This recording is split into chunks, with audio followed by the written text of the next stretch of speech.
Okay, so far we've covered when to stand, when to hit, and when to double down on hard and soft totals. Another option a player has is when to split his hand. And third base over here, this player has 2 8s. And he knows from his chart when your cards are 8 and 8, you always want to split those no matter what the dealer's up card is. So he would split the cards, and he would signal just by, I want to split.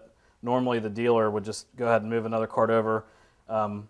The player would place another bet on this card here. What would happen then is the dealer would give him another card. He'd just be playing this hand, which is a 19, which is great. He wants to stay on a soft 19 because that's a good hand. So then he would say, I'm going to stand, and they would move on to this hand, and they would play. And in this case, he's got an 18, which is also a great hand. He wants to stand as well because the dealer has a 3 showing here. This chart is pretty important to memorize because when you split, you have a great chance of doubling your money just as much as when you double down. And sometimes in a really dreamy situation, you can double down and split in the same hand. And if that ever happens, you should just take the money and run because it's not going to get any better than that. On this chart here, if your 2 cards weren't 8s, but they were 9s, you would only want to split those if the dealer's up card is anywhere from 2 through 9, which it is, except if it's a 7, because he has to stand on 17, and you have an 18, which automatically would beat him anyway, and by hitting, you're jeopardizing your chances of busting.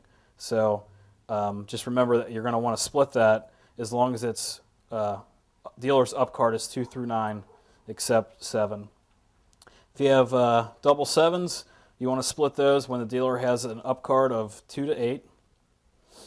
If you have 2 6s, you want to split them when the dealer's up card is 2 through 6.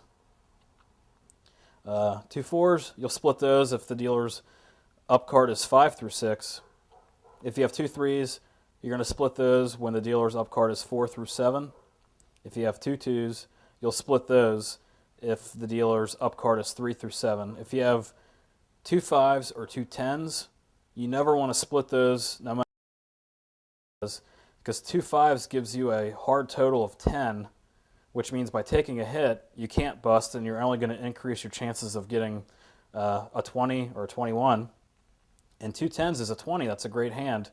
You're most likely going to beat the dealer, so you should stick with that as well.